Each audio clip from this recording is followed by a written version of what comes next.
Hello everyone.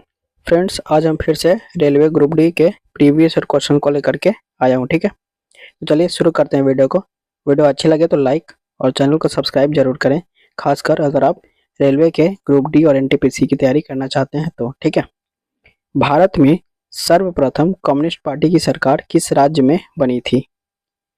Friends, अगर हम बात करें कम्युनिस्ट पार्टी की स्थापना की, तो कम्युनिस्ट पार्टी की जो स्थापना है ना, वो 1925 में होती है और इसकी स्थापना एम.एन. रॉय करते हैं।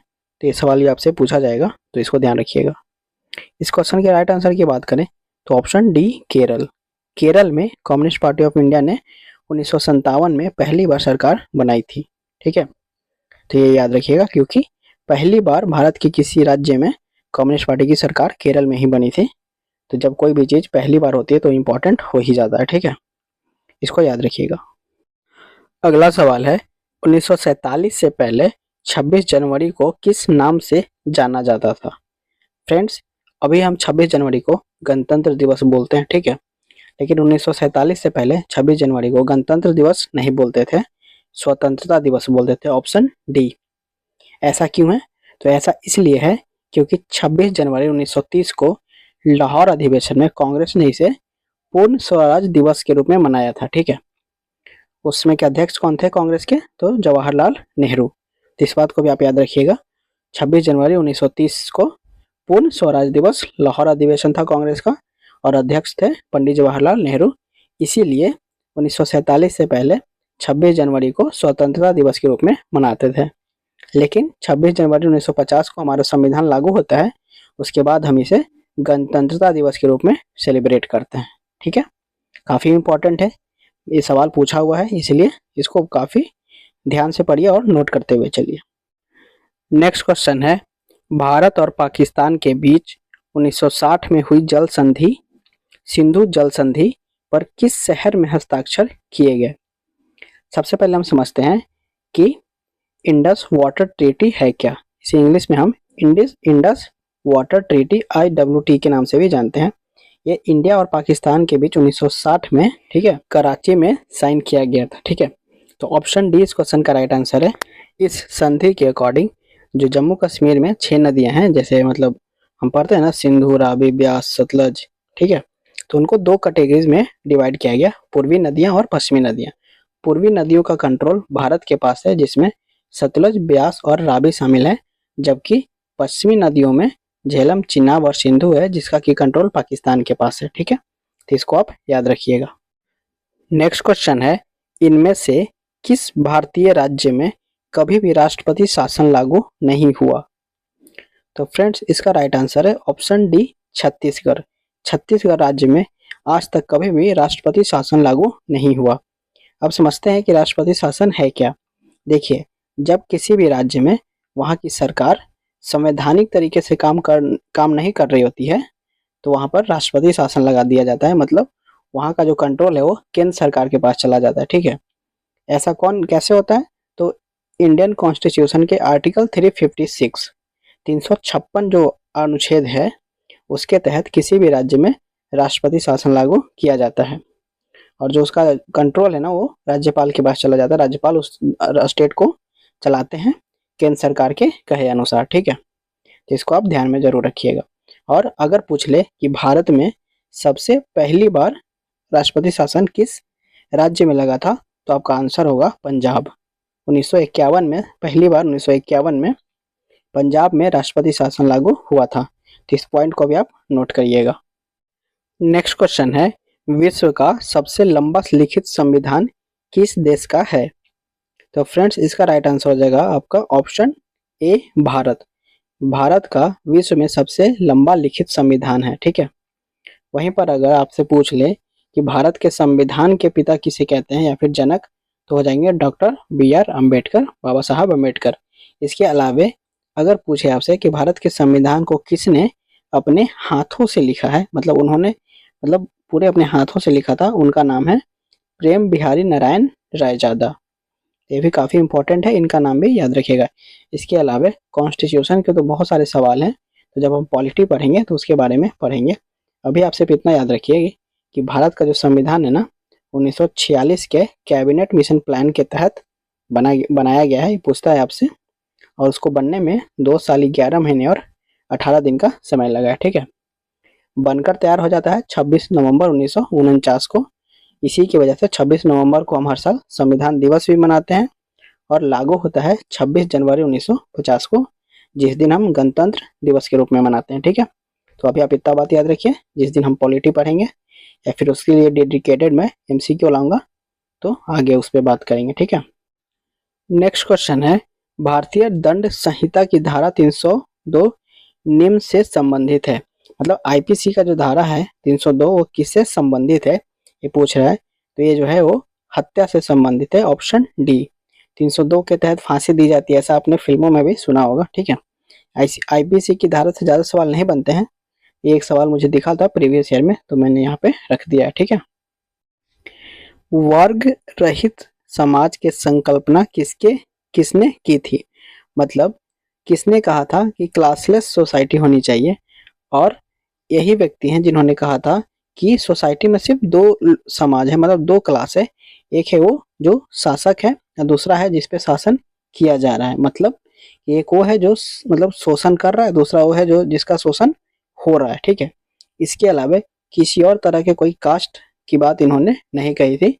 इन्होंने ये भी कहा था कि दुनिया के मजदूरों तुम एक हो, उनका ये नारा था। तो कभी कभी आपसे ये भी एग्जाम में पूछता है, और ये व्यक्ति हैं कार्ल मार्क्स, ऑप्शन डी। तो इनका नाम आप याद रखिएगा। ठीक है, डेनमार्क की संसद का नाम क्या है।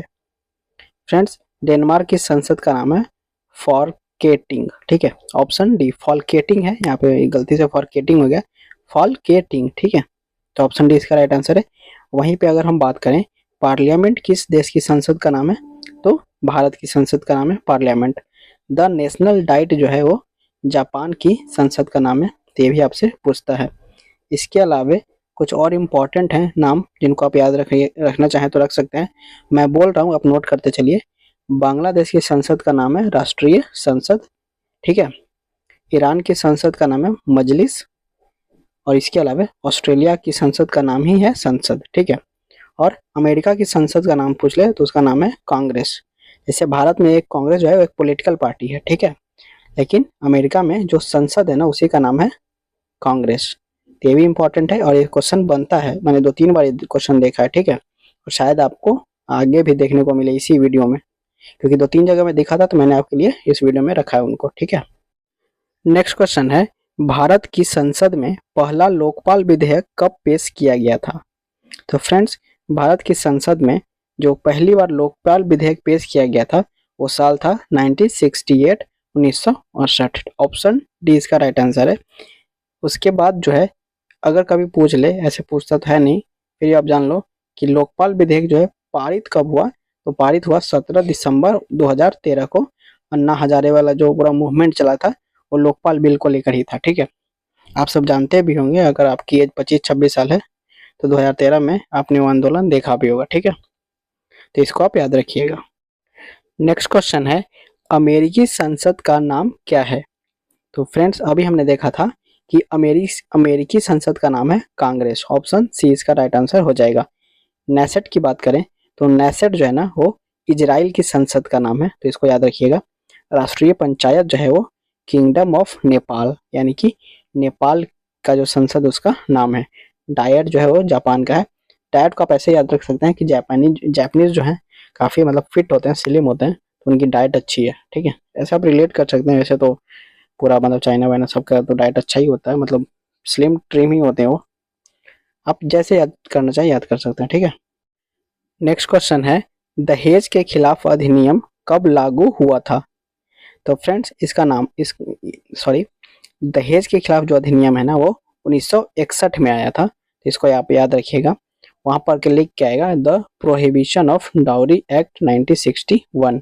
ठीक है, दहेज निषेध अधिनियम 1961 ऐसा कुछ लिखा हुआ आएगा, तो आप उसको टिक करिएगा। इसमें क्या होता है कि अगर आप दहेज लेते हुए पकड़े जाते हैं या फिर किसी ने आपकी शिकायत कर दी, तो इसके लिए करीब करीब 6 महीने के आसपास जेल और 15,000 रुपए तक का आपको फाइन लग सकता है। ठीक है, तो याद रखिएगा और आप भी दहेज मत लीजिएगा। नेक्स्ट क्वेश्चन है, 1972 का शिमला समझौता इंदिरा गांधी और किसके बीच हस्ताक्षरित किया गया था। मतलब भारत की तरफ से तो उस समय की जो प्रधानमंत्री इंदिरा गांधी थी, उन्होंने साइन किया होगा शिमला समझौता 1972 में। पाकिस्तान के तरफ से कौन था जिसने साइन किया था, तो वो व्यक्ति थे जुल्फिकार अली भुट्टो। इसने और हमारी इंदिरा गांधी ने मिलकर के वो शिमला समझौता साइन करा था। ठीक है, वो जो 1971 के बांग्लादेश का जो युद्ध था उसके बाद की बात है। तो काफ़ी इंपॉर्टेंट बन जाता है इस तरह के क्वेश्चन कि किस प्रेसिडेंट के टाइम में शिमला समझौता हुआ, या फिर वाटर ट्रीटी जो भी मैंने पर आपको बताया वो भारत के प्रधानमंत्री उस समय के कौन थे। ये सब आप माइंड में रखिएगा, काफ़ी इंपॉर्टेंट बन जाती हैं सब चीज़ें। ठीक है, अगर आपसे पूछे कि ताशकंद समझौता कब का है, तो हमारे शास्त्री जी के टाइम का है। तो काफ़ी इंपॉर्टेंट होता है ये सब चीज़ें। ठीक है, तो लाल बहादुर शास्त्री का नाम आपको याद रखना पड़ेगा। तो एक वीडियोज़ में डेडिकेटेड लेकर के आऊँगा कि कौन से प्रधानमंत्री के टाइम में कौन से इंपॉर्टेंट चीज़ें हुई हैं जो एग्जाम में आपको देखने को मिलता है। ठीक है, नेक्स्ट क्वेश्चन है आरटीआई अधिनियम कब प्रभावी हुआ।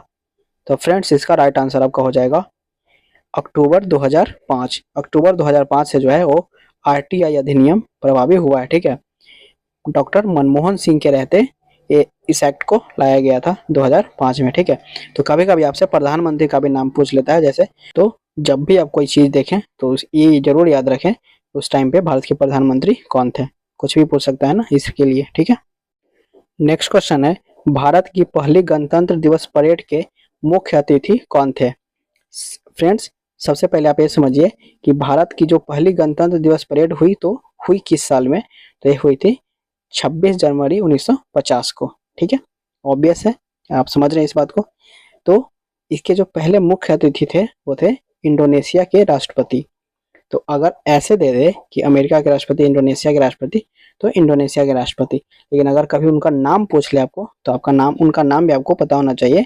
उनका नाम था सुकर्णो। ठीक है, तो ये आप याद रखिएगा, काफ़ी इंपॉर्टेंट बन जाता है इस तरह के क्वेश्चंस कि पहली बार भारत में कौन आए थे। या फिर कभी कभी आपसे ये भी पूछ लेता है कि कौन व्यक्ति थे अमेरिकन जो पहली बार भारत आए थे। तो इस तरीके के जो क्वेश्चंस होते हैं ना उसको आप जरूर ध्यान में रखिएगा। नेक्स्ट क्वेश्चन है भारत में संविधान दिवस कब मनाया जाता है। तो फ्रेंड्स संविधान दिवस जो है वो 26 नवंबर को मनाया जाता है। क्यों मनाया जाएगा, क्योंकि 26 नवंबर 1949 को भारत का संविधान जो है बनकर बिल्कुल तैयार हो गया था, इसलिए। ठीक है, लागू कब होता है भारत का संविधान, 26 जनवरी 1950 को। ठीक है, 15 अगस्त 1947 हमारा स्वतंत्रता दिवस है। तो ये तो आपको मुझे नहीं लगता कि बताने की जरूरत है। नेक्स्ट क्वेश्चन है सीमा सड़क संगठन किसके अंतर्गत आता है। तो फ्रेंड्स इसका राइट आंसर हो जाएगा आपका ऑप्शन सी, रक्षा मंत्रालय। ये जो बीआरओ है, बॉर्डर रोड ऑर्गेनाइजेशन, इसकी स्थापना जो है वो 1960 में होती है। तो ईयर भी आपसे पूछता है कभी कभी कि सीमा सड़क संगठन की स्थापना किस वर्ष हुई, तो ये हुई थी 1960 में। ठीक है, और इसका जो ये जो है वो रक्षा मंत्रालय इनकी डिफेंस मिनिस्ट्री के अंतर्गत आता है। तो इसको आप याद रखिएगा। नेक्स्ट क्वेश्चन है भारत की संसद द्वारा पर्यावरण संरक्षण अधिनियम किस वर्ष में पारित किया गया था। तो फ्रेंड्स इसका राइट आंसर आपका हो जाएगा ऑप्शन डी, 1986। 1986 में भारत की संसद द्वारा पर्यावरण संरक्षण अधिनियम लाया गया था। तो इस चीज को आप ध्यान रखिएगा। नेक्स्ट क्वेश्चन है भारत के किस गवर्नर जनरल ने 1878 में देसी भाषा प्रेस अधिनियम प्रस्तावित किया था। फ्रेंड्स इसको आपको लिखा हुआ मिलेगा वर्नाक्यूलर प्रेस एक्ट 1878। ऑप्शंस गलत हैं, 1878 में उसने किया था ये तो बोल ही रहा है, तो ऑप्शन में 1878 समझ नहीं आया, गलत हो गया। गवर्नर जनरल का नाम पूछ रहा है, तो गवर्नर जनरल का नाम है लॉर्ड लिटन।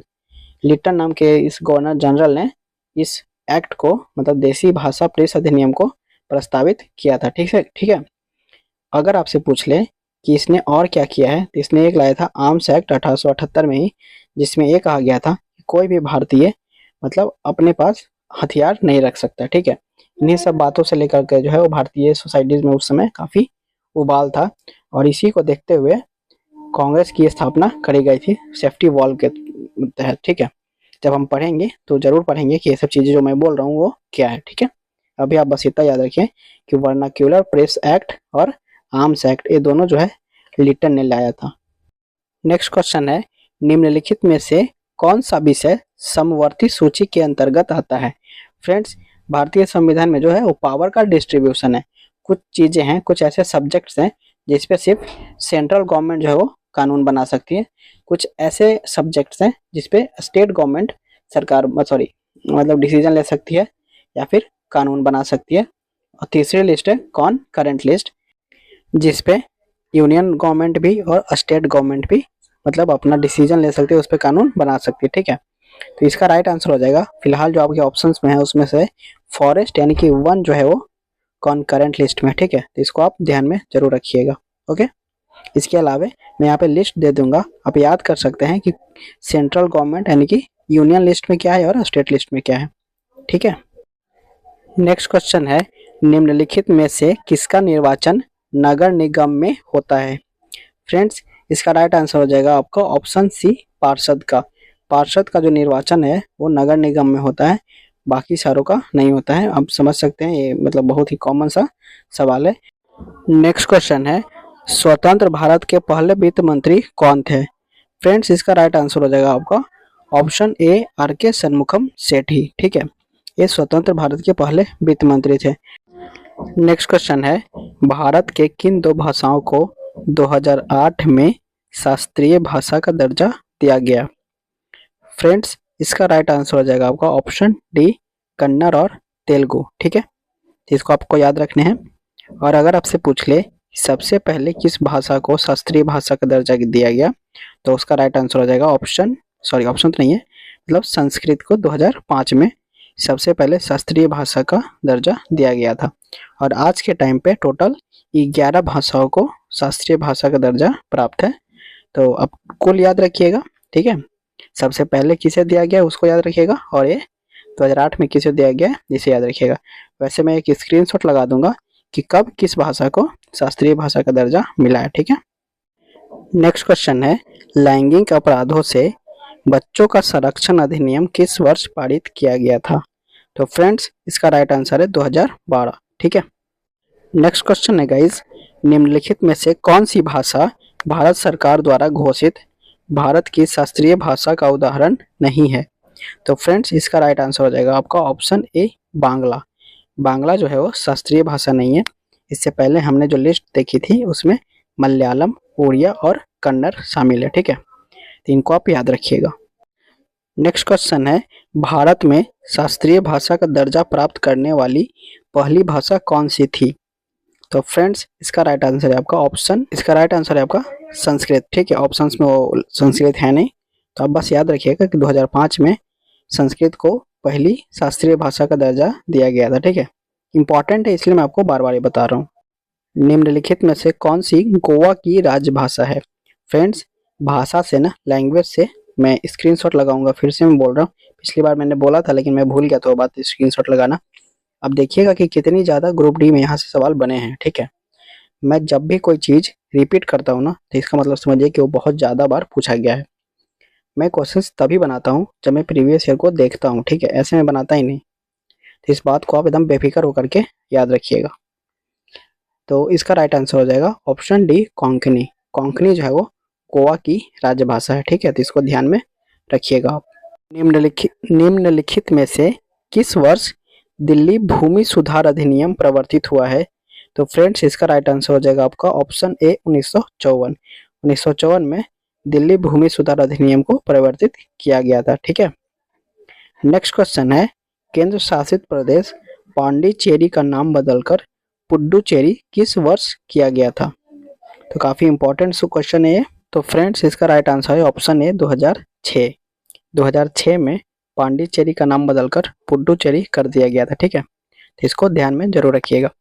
फ्रेंड्स, ये था हमारा आज का वीडियो जो कि काफ़ी इंपॉर्टेंट क्वेश्चंस जो कि ग्रुप डी में पूछे गए हैं उससे रिलेटेड है। ठीक है, इसके अलावा अगर आप और भी कोई टॉपिक है जो आप पढ़ना चाहते हैं उसको आप कमेंट में बता सकते हैं, मैं उस खास टॉपिक के रिगार्डिंग वीडियोस बना दूंगा। ठीक है, ऐसे में प्रैक्टिस और PYQs तो लेकर के आता ही रहता हूँ। तो अगर वीडियो अच्छी लगी हो तो वीडियो को लाइक और चैनल को सब्सक्राइब करना बिल्कुल ना भूलें। वीडियो को देखने के लिए थैंक यू।